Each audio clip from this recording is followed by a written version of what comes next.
Salut à tous, c'est Dark et aujourd'hui je vais vous faire un tutoriel pour Software Zator 2012. Tout simplement, un tutoriel pour vous apprendre à utiliser des options et comment les mettre en place. Les options c'est bien sympa, mais en fait c'est à l'utilisateur de les rentrer, donc il faut que ce soit entre guillemets un peu rigoureux. C'est pour ça que je vous conseille de bien suivre. C'est vraiment pas compliqué, n'importe quelle personne, même débutante, peut normalement y faire. Donc, il faut juste avoir les bases. Alors, là, on va avoir, si vous voulez, pour le tutoriel, une application hyper, super, méga simple. Pourquoi tant d'engouement? Parce que c'est vrai que c'est hyper simple. Donc voilà, là vous avez le texte à afficher au démarrage. Vous voyez, quand j'ai lancé l'application, j'ai salut à tous qui s'est affiché. Je peux mettre par exemple, ceci est un test. Un test. Et il est bien. Et ça veut rien dire, bien sûr. Donc quand je vais dans options, ceci est un test et il est bien. Hop. Quand je vais relancer, ceci est un test et il est bien. Donc, d'ailleurs j'ai oublié le S à et il est. Le est, il est avec un S au milieu. Donc, pourquoi, si vous voulez, à quoi ça sert techniquement dans un logiciel? Donc je vais aller de suite dans le logiciel que j'ai créé là. Donc voilà. Dans les options, est-ce que tu peux t'ouvrir un peu plus rapidement s'il te plaît? Justement là on tombe donc sur la fenêtre options. Dans la fenêtre options, qui est maintenant fermée,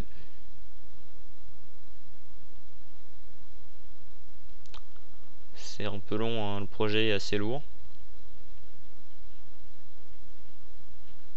Voilà. Je vais exécuter le logiciel, voilà. Donc ça c'est la fenêtre de démarrage. Donc quand je vais dans options, vous avez le mode simple, la possibilité de désactiver les mises à jour, ce que je fais parce que j'ai des versions, si vous voulez, là j'ai pas mis, mais vous avez des options, enfin vous avez, en gros, vu que je suis pas enfin bref, vous vous en foutez de toute façon. Donc voilà, donc là dans la fenêtre options, vous pouvez la mettre en anglais, sauf là parce que j'ai pas encore fini bien sûr, et en français, etc., etc. Vous voyez là c'est un petit bug, tout n'est pas encore traduit, mais c'est pas, je veux dire, c'est encore, il me reste juste la traduction à finir. Donc avec le mode simple, donc là vous avez le mode simple, désactiver mise à jour, et le français. Donc mode simple, si vous voulez, regardez, donc là vous avez accès à tout, sauf ça bien sûr. Et si vous cochez le mode simple, ça c'est encore un petit bug, mais bon, c'est pas bien important. Si vous voulez, regardez, vous allez avoir des trucs bloqués.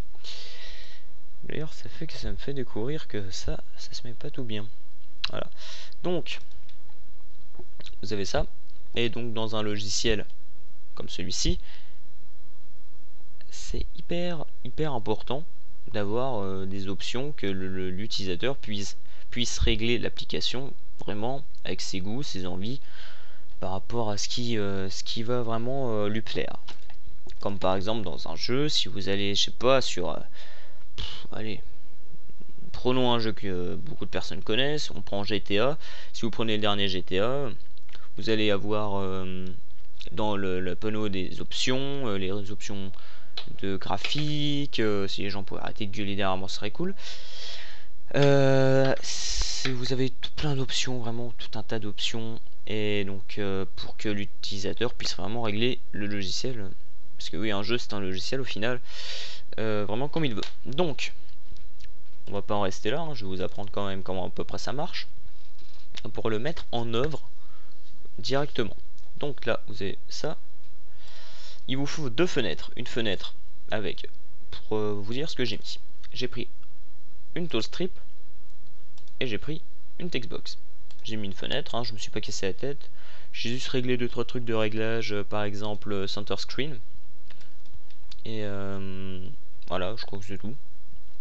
Donc vous avez ça, j'ai mis donc ma toolstrip, et dans celui-ci j'ai mis une toolstrip drop down button 1. Donc ça c'est, en gros c'est une toolstrip down button, Ça sert tout simplement, c'est un bouton, vous cliquez dessus, vous avez d'autres boutons quoi. Par contre, directement, vous avez là, dans Display Style, vous avez Image, vous mettre texte, et ensuite vous pouvez mettre dans texte application. J'ai mis dedans une option, donc voilà, j'ai mis un bouton option et dessous un bouton quitter. Donc jusque là, c'est vraiment pas compliqué, hein, donc ça s'appelle barre d'outils, c'est dans menu. Et ensuite donc textbox, hein, je pense que vous savez où c'est. Voilà, donc ceci étant fait, j'arrête pas de dire donc. Voilà, je vais aller vous présenter options. Option, un label, enfin un label et une label, je sais pas comment ça se dit, que vous mettez là, hop, au-dessus d'une textbox, tout simplement. Voilà. Ici, vous allez donc avoir votre application avec deux fenêtres. Qu'est-ce que sont, c'est quoi les fonctions? Est-ce que c'est compliqué? Eh bien non, c'est vraiment pas compliqué.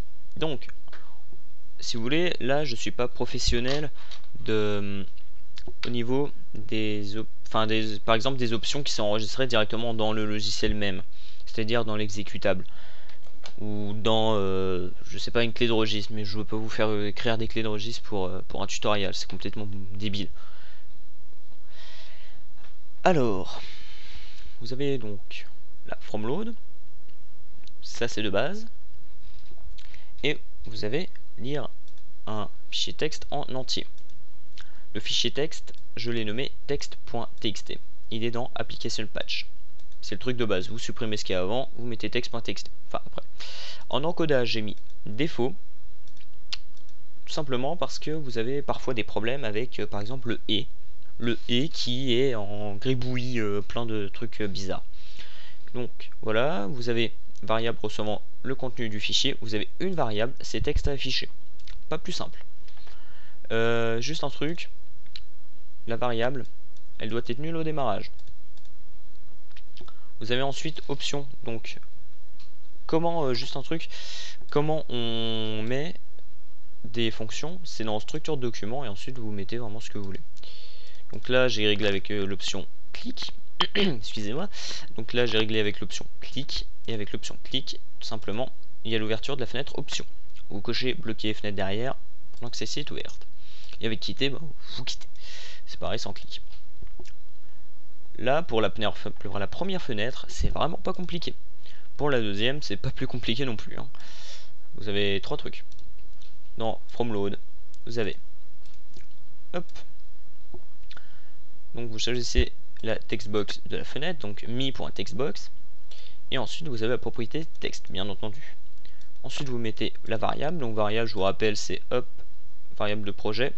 Faites gaffe, dans les grands projets, ça fait tout, ça grandit, et après il faut cliquer sur un bouton pour en descendre. Ou monter, bien entendu. Donc voilà. Ensuite vous avez option closing. Donc il faut pas oublier, c'est dans comportement, vous avez closing, closed. Closed c'est quand c'est fermé, et closing c'est quand c'est pas encore fermé, mais après ça va se fermer. Donc en gros ça c'est les fonctions, c'est tout ce qui va se passer juste avant que ça se ferme. Quand l'utilisateur clique sur ça, bah vous avez une petite série de trucs qui se fait, ou une grande série de trucs qui se fait, et closed c'est juste après la fermeture. Là vous avez obtenir une propriété d'un contrôle, c'est textbox, donc mi.textbox, c'est-à-dire la textbox de la fenêtre option. La propriété récupérée étant texte, et la variable recevant la propriété, c'est la seule et unique variable qu'on a.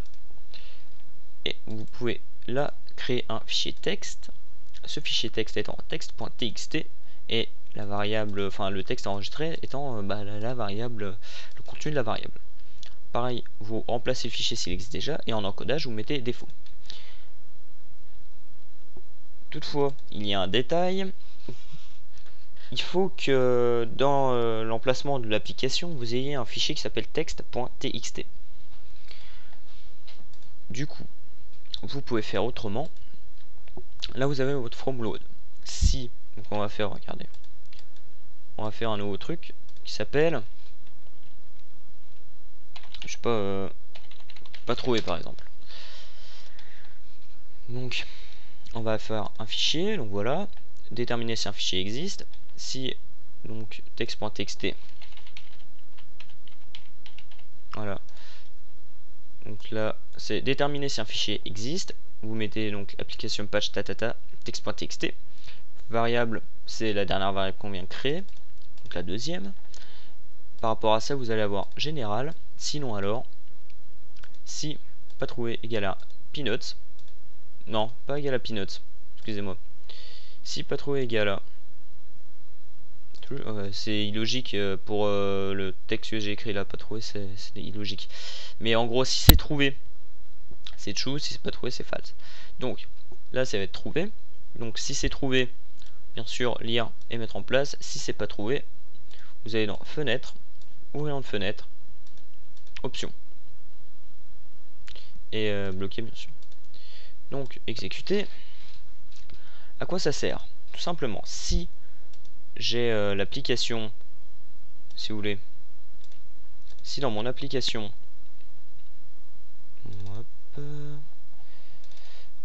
hop, bin, voilà, texte.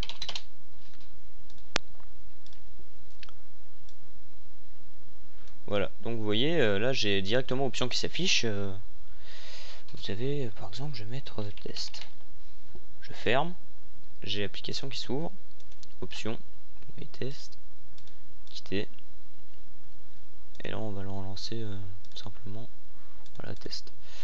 Donc voilà, c'était juste pour vous apprendre rapidement à quoi servent une petite page de fond d'options, comment ça se met en place assez rapidement, les bases d'options. Bien entendu, si vous avez plusieurs options, je vous conseille deux techniques. Si vous avez plusieurs options, donc toujours dans un fichier texte, je vous conseille vivement d'y crypter. Tout simplement parce que sinon vous allez avoir des petits malins qui vont tout casser. Et après ils vont dire sur votre entre guillemets SAV, mon logiciel il marche pas. Donc en gros vous allez vous casser la tête à essayer de réparer un truc, à regarder dans vos lignes, etc. Sauf qu'en fait il s'avère que simplement le truc option qui est soit corrompu, soit qui est tout cassé. Donc pour tout ce qui est corruption, pour tout ce qui est corrompu, etc. Je vous conseille vivement un truc, c'est le hash.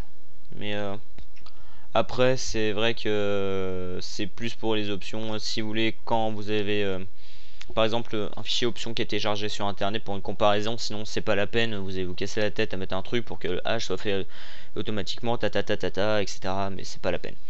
Donc après pour technique de si c'est corrompu ou pas, je vous conseille un truc, c'est si vous voyez, vous avez votre fichier texte là, hop, bloc-notes, vous avez par exemple disque dur, mettons en route, c'est magique. Putain, ça se met tout de travers, c'est pas possible. Donc là vous avez option 1, une option, on off configuration file. Voilà, donc ça c'est par exemple le message de fin, c'est à dire que de plus de vous éviter un bug, parce que avec l'option lire un fichier ligne par ligne, ça va lire ça, mais s'il n'y a plus rien, par exemple si l'option celle-là est vide, ça va faire option, mais il faut que ça lise ça, mais en fait pour vous ça va lire ça, sauf qu'en fait ça va relire option. Donc avec ça, vu que ça reste toujours fixe, enfin vous le mettez fixe, ça va lire, ça va pas le lire, mais ça va lire l'option avant. Voilà, donc vous avez ça. Et si vous voulez, donc pour faire ligne par ligne, vous avez deux techniques, soit ça, soit sinon vous mettez par exemple dièse 1, dièse 2, je sais pas, dièse 2, dièse 3. Et par rapport à dièse 1, dièse 2, dièse 3, vous pouvez faire par partie avec, par exemple, vous faites lire le fichier en entier, avec les variables, vous le mettez en variable, vous faites en sorte que, avec l'option par rapport au texte, vous faites en sorte que si machin au début égal, donc ça c'est par rapport à l'option machin. Donc ça c'est un peu plus compliqué, sinon c'est vrai que si vous avez juste une ligne, enfin surtout pour l'utilisation là, vous faites lire le fichier en entier, ça va très bien. Voilà, donc c'est la fin du tuto, en espérant que ça vous ait plu, en espérant que ça puisse aider certaines personnes. Je vais continuer à faire du tutoriel, sauf que bien entendu ça va pas tarder. Je vais reprendre le turbin, quoi. Je vais pas tarder à retravailler. Donc, en gros, j'aurai moins le temps, mais je serai peut-être un peu plus motivé que là. Donc là, je vous fais ce tutoriel et je vais certainement vous faire un tutoriel après. Et j'ai aussi promis de faire un tutoriel sur le débugage. Malheureusement, débugage chez moi, il bug. Au lieu de débugger, il bug parfois. Voilà. Sur ce, à la prochaine.